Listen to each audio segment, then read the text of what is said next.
دا 12 کالو په عمر کې نبی علیہ السلام چې ابو طالب ځان سره شام ته بوت. هغه شام ته یو تجارتي سفر باندې نبی علیہ السلام ورپسې جړل، وی ما به هم بوځي د ماشومانو چکر هم خوښي، ځان سره بوت. په لاره کې یو عیسایي راهب و، د عیسایانو مولا چې ورته وایي، د هغه یو جونګړه او یو غار و، هغې کې به دیره پروت په پکې چېرته به چاله نه راوته. د عیسایانو دا راهبانو څه هم د افریقې او د یورپ په دې بعضو علاقو کې شته، ډوډۍ ډېره معمولي خوري پوټۍ، او ځان له په جونګړه کې پروت یا په غار کې پروت نه واده کوي نه بچي وي او نه د دنیا یو شی عشرت کوي. بس دا د هغې یو ژوند رهبانیت ورته وایي. پادري و راهب دی به هم په خپله جونګړه کې دیره او بار به نه راوت. دا قافله د قریشو چې څنګه لاړه، د هغه پادري د هغه راهب د جونګړې سره خوا کې ځنګل او اونې په هغې کې دوی دمه شو. لکه د اوښانو قافلې به وې، خیمې یې ولګولې. وی دا راهب به مخکې هم دا قافلې دغلته دمه کېدې نه وراوته او دې ځل لره ووت. وی تاسو کې یو ماشوم دی، هغه ماشوم پلانکي نوم دی، څه شو؟ هغې ورته وی چې او دا هلک خو شته، اوښانې بوتلې دي، هغه سیرابۍ راځي به. وی ښځه درته ویم چې دا هلک هغه دی چې د ده نه به د آخر زمانې پیغمبر جوړېږي. نبي علیه السلام مبارک یې د مټه کلک دقسې ونیوه. وی هذا سید العالمین، دی به د دې مخلوق سرداري. هذا رسول رب العالمین یبعثه الله رحمة للعالمین، او دی به د دې ټول مخلوق دپاره الله رحمت را لیږي. وی تاسو چې کله په دې غونډۍ په دې غر را کوزېدی نو ما دې غر ته کتل، وی چې دې غر کې څونه بوټي او یا غټ غټ کاڼي، وی ټول ده ته په ځمکه پرېوتل او سلامونه یې ورته کول. وی زه نه ډوډۍ کوم. دا پادري لاړو د ټولې قافلې دی ډوډۍ وکړه د پیغمبر علیه السلام نه مخ چې ډوډۍ وکړه. راویل نه دغه وخت کې نبي علیه السلام نو دی کې پیغمبر علیه السلام راغی چې راغی خلکو ته یې وګورئ ورته وایي سور نور دی، وایي په دې ټولو خلکو نور دی، او وایي ده ته وګورئ د هغه د پاسه د اوریا دی سوری دی. بل ځای د سوري نو چې نبي علیه السلام پې ناست وی، نو چې دې سیند کېناسته نو د هغه اونې سوري په پیغمبر علیه السلام ورتو شو. و یا نور و چې دی په نور کېناست سوري نشته نو سوري پې ورتو شو. وی دی بله نښه ده. وی مشر یې څوک دی؟ ابو طالب راغی وی دی مشر یم زه ترې. وی ده کې د آخر زمانې د پیغمبر نښې دي، او دی به په دې ټولو دینونو باندې غلبه کوي. دا ټول دینونه به ختمیږي او رد دین به غالب کېږي. او شام ته که د دې پوته د شام عیسایان به یې درنه ګورې خراب کړي، نقصان به ورته ورسوي. نو ابو طالب بیا پیغمبر علیه السلام سره ملګري کړل او دی واپس مکې مکرمې ته راولېږي. ترمذي شریف کې حدیث دی چې دی واپس څنګه راولېږه، دی کې 7 کسان د شام نه را روان دي. دی پادري له رادل، هغه هم د شام د عیسایانو مشرانو، دی خو یې پېژنده، پادري سره کېناستل. وی لکه څه کوې؟ وی مونږ اورېدلي دي چې د آخر زمانې کم پیغمبر جوړېدو والا دی، هغه هلک پیدا شوی دی، او مونږ په کتابونو کې دا هم لیدلي دي چې په دې میاشت کې به د شام سفر کوي. نو مونږ مخکې له راغلي یو که لار کې م چېرته ګیر که چې مړي. پادري ورته وایي بحیرا د دې پادري نوم و. هغه وی ډېر قمقل خلک یې. ستاسو کتاب کې دا شته چې دا هلک په آخر زمانې پیغمبر جوړېږي؟ وی او زمونږ کتاب کې شته. وی دا پکې شته چې دله به الله غلبه ورکوي؟ وی دا هم پکې شته. او دا هم پکې شته چې په دې میاشت کې به د شام سفر کوي؟ وی دا هم پکې شته. نو چې الله د یو شي فیصله کړې وي، تاسو هغې کې څه رکاوټ پرېښودی شئ، تاسو یې وجلی شئ. هغې وی دا خو د عجیبه خبره وکړه چې الله د هغه د پیغمبرۍ فیصله کړې ده، موږ یې چېرته وجلی شو؟ هغه خلک یې ته وتمبول. دغه وخت کې د حضور پاک عمر 12 کاله تقریبا. په ټولو عربو کې د نبي علیه السلام ډېر لوی عزت کېده، خلکو به ډېر زیات قدر کو او ډېر زیات احترام به خلکو کو، او د ماشوموالي نه به ورته خلکو صادق او امین وي چې دا رښتونی دی او دا امانتګر دی. چېرته په ماشوموالي کې پیغمبر علیه السلام دروغ نه دی ویلی. خلک خامخا دروغ وایي که نه، دوکې نه ده کړې، کنځل یې نه دی کړی. خلک کنځل کوي که نه کوي؟ د مشرانو یې قدر او عزت او احترام کړی دی. کونډه رنډو چا به څه خدمت او چا به چا له کار نه کو، ده ته به یې اواز کېده به منډه واله، سودا به یې راوړه خلکو له، چا سره پیسې به نه وي، خپله مزدوري به یې کوله، هغوی له به پیسې ګټلې. او چې څوک به قرضدار او پریشانه به پیغمبر علیه السلام به خپله وګرځېد، مزدوري به یې وکړه، پیسې به یې وګټلې، او د هغه قرضدارو قرضونه به یې خلاصو. چې دا صفت په چا کې وي نو خلک یې پخه یادوي او که نه یادوي. یو صحابي د وروستو ایمان یې راوړی دی، هغه وایي زه په یو موقع پیغمبر علیه السلام سره خبره کې لګیا شوم، وی ما ورته وی چې ته دلته ودرېږه او زه راځم. وی ما ته وی ډېره ښه ده. وی دی راته ودرېده او زه کور ته لاړم. وی ما ته وی چې زه ته راځه زه به دلته درته ولاړ یم. ما چې ښه. وی د لاړم د باندې هیر شو. وی اتفاقا 3 ورځې پس په هغه لاره تېرېدم. نبی علیه السلام یې یاده وی دی وناړو. او زما را یاد شو چې دا خو ده سره ما وعده کړې وه. 3 ورځې تېرې شوې او دی زما په تمه دی جوړ. وی ما دې تپوس وکړو. وی ما ته یې صرف دومره وویل چې زه خو دې ډېر زیات وکړولو. تا سره مې وعده وکړه چې دلته ولاړ یم ته راشه. نو هغه چې تا ته مې ویلي 3 ورځې شوې دلته تا ته په انتظار یم. یعنې کور ته هم ورپسې تللی شو، خپل کور ته هم تللی شو. او دا هغه وخت چې دا نبوت او پیغمبري هم نه ده میلاو شوې. خلکو به وی الصادق چې دی بچه ته په لاره تېرېده. وی هذا الصادق دا رښتونی دی. هذا الامین دا امانتګر دی. عمر د پیغمبر علیه السلام مبارک 15 کالو ته ورسېد. ابو طالب هم مړ شو. اگر چې دغه وخت کې د ابو طالب جمدیر د 15 کالو په عمر کې. ابو طالب وروسته ابو عبدالمطلب یادوم امر شوی. په مکه کې یو ښځه وه حضرت خدیجه رضی الله تعالی عنها، ډېره زیاته مالداره وه او کونډه وه. خاوند یې مخکې و هغه مړ شوی، بلکې 2 خاوندان، یو خاوند یې مړ شو بیا بل چا په نکاح واغېسته. هغه خاوند یې مړ شو، دغه وخت کونډه وه. د پیغمبر علیه السلام خو ډېر شهرت و. نو نبي علیه السلام پسې استازی راولېږه. ویره ته ډېر امانتګرې ته مهرباني وکړه زما د اعمال په تجارت باندې چې د یو ملک ته یوسه او څومره ګټه به چې وشي نو چې نورو خلکو له څومره ورکوم تاله به د هغې دوچن درکړه. پیغمبر علیه السلام د خپل تره ابو طالب سره مشوره وکړه. هغه ورته ډېره ښه رضالات شو. د هغې یو غلام او میسره نوم یې ځان سره کړ. نبي علیه السلام یې ستا دا غلام به راسره ځي. ولې اسنه سبا په ما بدګماني ونه کې. شام ته لاړل. دغه وخت کې د حضور پاک مبارک عمر 15 کاله او واپس راغی. هغه مال دونه ګټه وکړه چې په ټول زندګۍ او ژوند کې د حضرت خدیجې رضی الله عنها مال دومره ګټه نه وکړ. همیشنه غلام ورته الوي او دې سفر کې د پیغمبر علیه السلام د پیغمبر نښې موجود شوی وي. یو بل راهب او پادري د هغه نستورانو و. هغه د پیغمبر علیه السلام سره ملاقات وشو. چې ملاقات یې ورسره وشو د نبي علیه السلام نه یې تپوسونه وکړه ستا څه نوم دی؟ وی د ما پلان کې نوم دی. د پلار دې څه نوم دی؟ د پلار نوم مې پلان کې دی. نو پادري ورته بیا وایي وی د قریشو د خاندان سره تعلق لري وی او بنو هاشم خاندان سره تعلق لري وی او وی ښه مبارک دش. ملګري ورته وایي هو رسول الله. وی دا لږ چې دی دا د الله پیغمبر دی او هذا آخر الانبیاء. د ټولو پیغمبرانو آخري پیغمبر به هم دی. هغه هم هلته د قریشو قافلې ته د پیغمبر علیه السلام صفتونه وښول. مال ډېره ګټه وکړه. هغه میسره غلام بیبي خدیجې رضی الله عنها ته الوی او سردار یې په ده کې د آخر زمانې د پیغمبرۍ نښې دي. بیبي خدیجې عرب خو ډېر نیکان خلک وو او د عربو خلک ډېر زیات هغه حیادار وو او دا خو ډېره مالداره ښځه وه. نو ورته وایي غلام ته ته به هلک ما ته ونه ښیې چې دا به څنګه یي. وایي ښه چې کله په لاره راشي نو زه به تا ته دې وښیم. نو بیبي خدیجې بره کوټې ته وخېجوله او پیغمبر علیه السلام په لاره را روانه وي دغه هلک وی ورته وګوره سور لور ته وګوره او په د سوري ته وګوره د پاسه پې د وریځ سوری دی.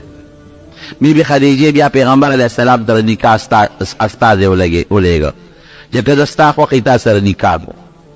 نبي علیه السلام د تره سره مشوره وکړه د ابو طالب سره او په ډېر خوشحاله شو ځکه چې دا د عربو ډېره مالداره ښځه وه او پیغمبر علیه السلام سره خو مال کم او پیغمبر علیه السلام مبارک ځان سره د نکاح تقریب لبوم ته او د نکاح یو وجیبه خطبه ویلې ده. زه به یې درته په پښتو کې ترجمه وکړم.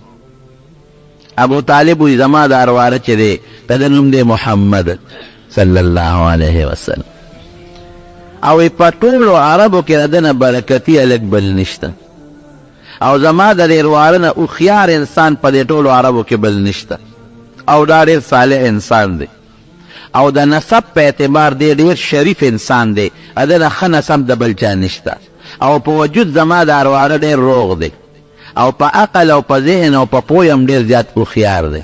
د دې د بدعملۍ اوسه پورې چا کش نه دی کړی او ډېره شریفه ښځه ده او ډېره مالداره ښځه ده. وایي زما ارواره کې یو کمی دی چې مال یې نشته او نور په هره توګه زما ارواره هوښیار او پوه انسان دی او بی خدیجه په هره توګه ډېره هوښیاره او ډېره پوهه او نیکه ښځه ده او زما د واره د دې نکاح ته میلان دی او د دې زما واره د نکاح ته میلان دی نو په دې ځله دې دواړو نکاح تړو 6 اوښان یې وله په مهر کې واچول 6 اوښان او څوک وایي 1500 درهم یې وله مهر مقرر کړ دا نکاح وتړلی شو دغه وخت کې د حضور پاک عمر مبارک 15 کاله او د بیبي خدیجې عمر 40 کاله نکاح شو د پیغمبر علیه السلام دې سره ډېره زیاته مینه وه ډېر محبت د بیبي خدیجې په جون نبی علیه السلام بل واده نه دی کړی او دې به د پیغمبر علیه السلام ډېر زیات خیال ساته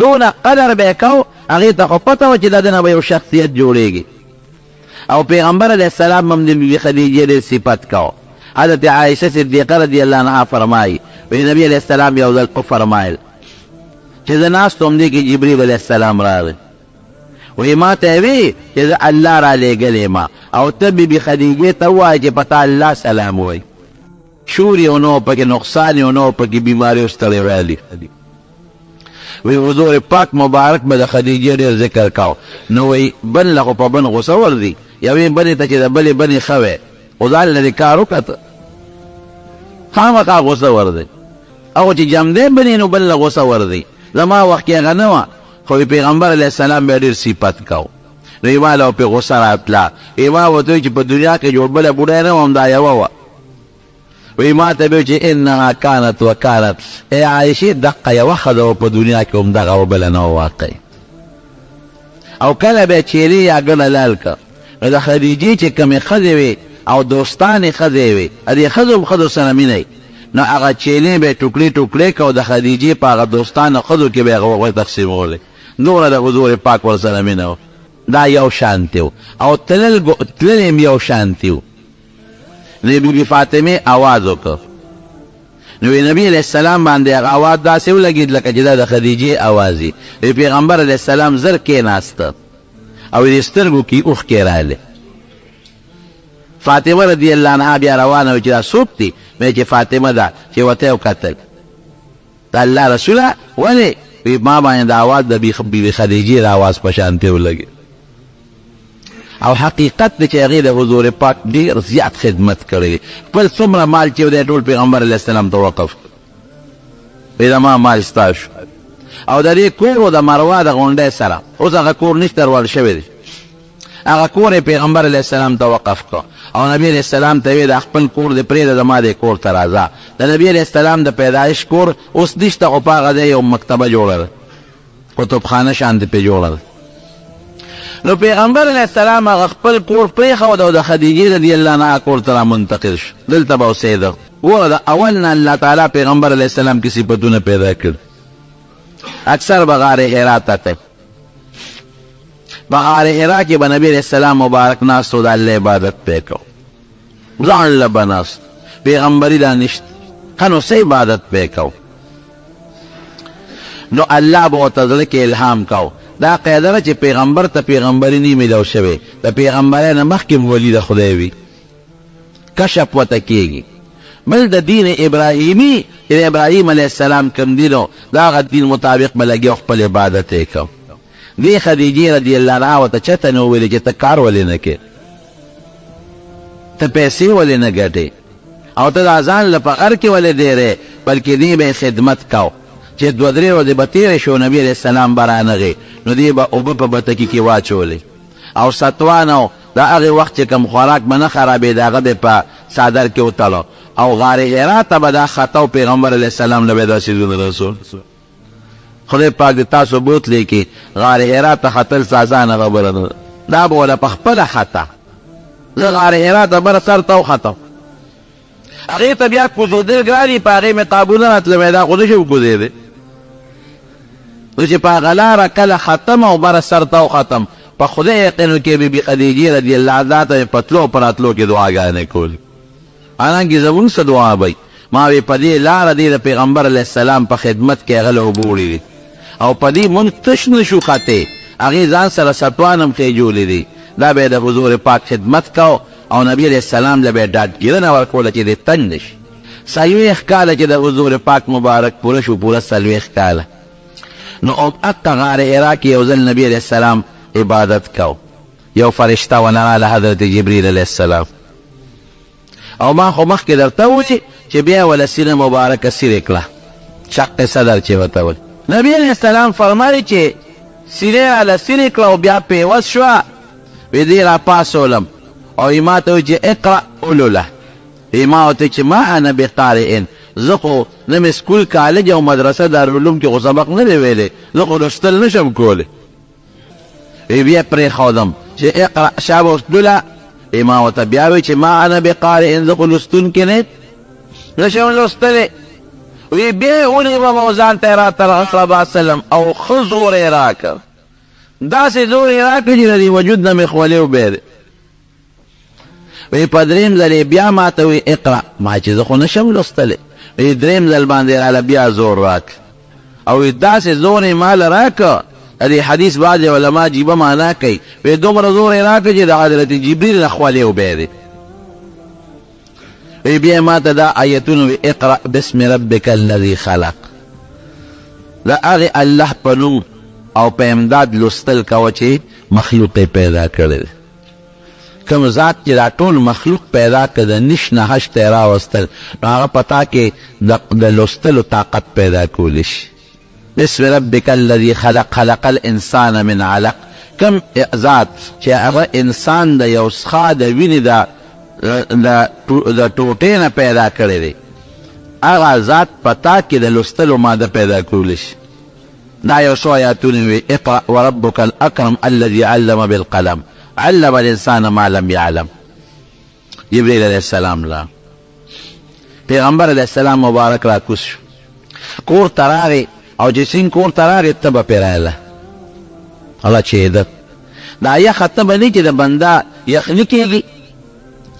بیبي خدیجې ته وایي زملوني، هله په ما څادر واچوه یخني مې کېږي.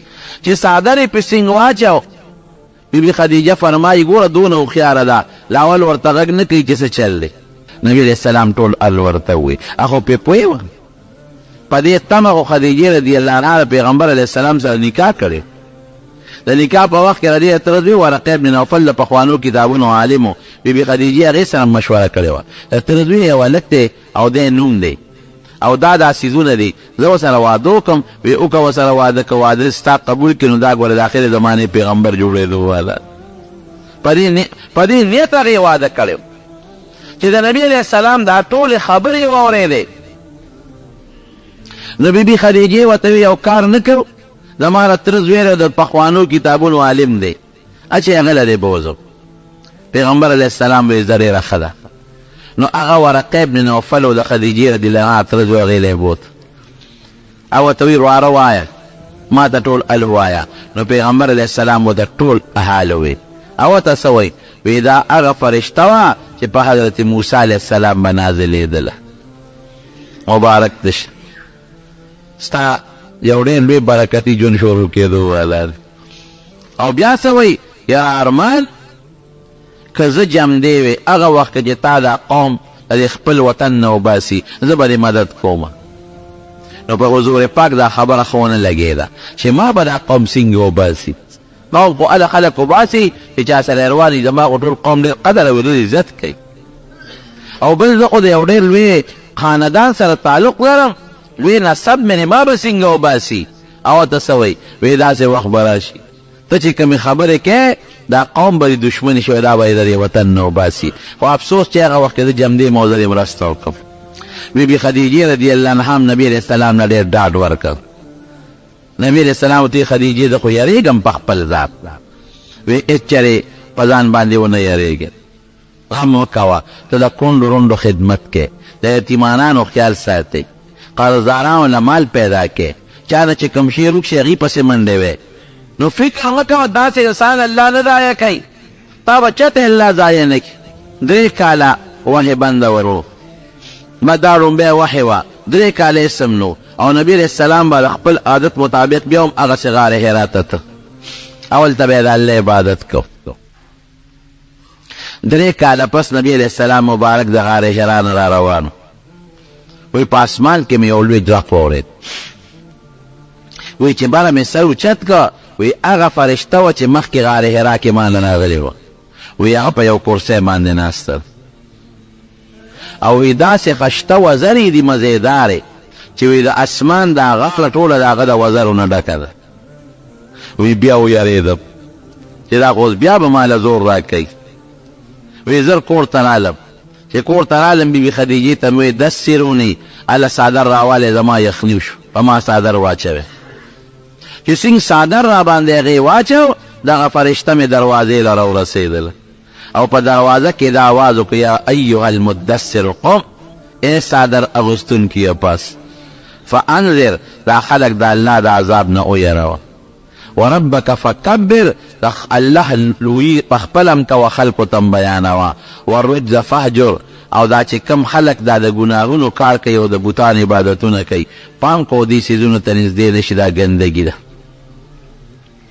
نبی علیہ السلام مبارک خدیجې رضی الله عنها ته ایو چې ما ته خو الله داسې وي دا خو د الله خپل استازی کړم ځکه چې ما ته یې پازه خلک ویروه خو د الله طرف نه استازی شو یو بهترین استازی ته رسول او پیغمبر وی بیبي خدیجه رو غږ ونه که بس دی وی بلکل زه تا منم د دې خبرې خو زه په انتظار وم وایه شابه ستا دعوت څه دی چې الله درته ویلی دی وی زما دعوت هم دا دی چې الله یو د شریک نه لري ما ته عرض شوی چې د بوتانو عبادت دې حدیث در ورنږدې نشي او دویمه خبره دا ده چې زه د الله خبره کوم د الله استازی نو ما به منې چې زه د الله استازی مې ډېره ښه ده لومبي ایمان په ښځو کې بیبي خدیجې راوړو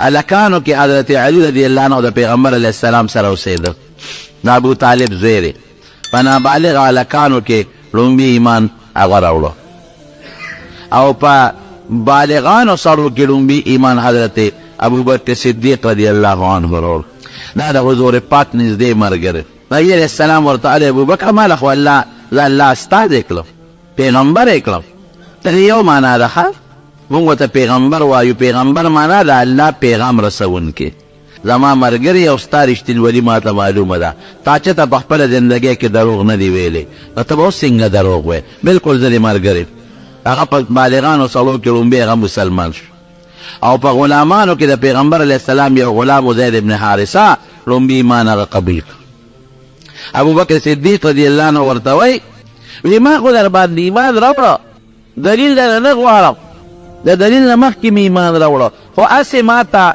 یو نښه ویلی شي د پیغمبر خو د پیغمبرۍ یو نښه مې هغې ته معجزه وایي هده سره شته حضور پاک مبارک ورته وی او وی څه ده نو واقع دا داسې وه چې یو زمانه کې حضرت ابوبکر صدیق په یو قافله کې تللی و تجارتي قافله کې هغه قافله کې واپس راتل یو ځای کې دمه وکړه هلته پخوانو کتابونو یو عالم و نجومي مو پادری مو نجومي مو د نجومو په دې قصو هم پیدا چې حضرت ابوبکر یې څنګه ولیده د ته ویې وروړه یو تپوس تله کوم د ده نوم عبدالله وی ستا نوم عبدالله دی ویو وی د پلار نوم دی ابو قحافه دی ویو وی د قریشو د بنو تیم قبیلې سره تعلق لري وی او خلک حیران شو چې دا خو نجومیان اکثر دا خبرې هم کوي ناشنا خبرې شروع هغه سړی کلک شو وی نه ما ته خامخا روند وښایه د ما په کې ډېر لوی غرض دی دې قافلې ونه حضرت ابوبکر ته وی ده ته روند وښایسته نه پې څه دي چې روند یې ورته وکړو د حضرت ابوبکر په روند باندې یو داغ و خړ شان تور داغ و وی ده ورته روند پټ کړ وی زه راته دا خبره کوم چې د اخر زمانې پیغمبر به راځي او ته به د هغه لومبي خلیفه او د هغه نږدې ملګری به حضرت ابوبکر صدیق وی مې چې د اخر زمانې پیغمبر به څوک وي چې زه به یې ملګری وی دا خبره ما ځان سره وساتله بس خبره و تېره شوه ډېره موده پکې تېره شوه ډېره زمانه وی نبي علیه السلام مبارک ته مې دا غږ نه وکړی ځکه ما ته څه پته وه چې دی به د اخر زمانې پیغمبر جوړېږي وی مې چې د الله رسوله ما خو در باندې ایمان راوړه مې د دلیل نه اسی یو تپوس ته نه کوم چې ستا د پیغمبرۍ څه معجزه څه نښه شته که نه وی او زما د پیغمبرۍ نښه هغه ده چې پلانکي سفر کې پلانکي ځای کې هغه راهب ستا د روند دغه داغ کتلی دا د پیغمبر معجزه مخکې یو بعضې وخت یو شی وي هغه چاته معلوم نه اول پیغمبر ته په زړه کې ور واچوي یا د وحی په ذریعه ورته وښیي یا ته معجزه وایي د نبي علیه السلام مبارک به داسې یو دو دوستانو ته الوي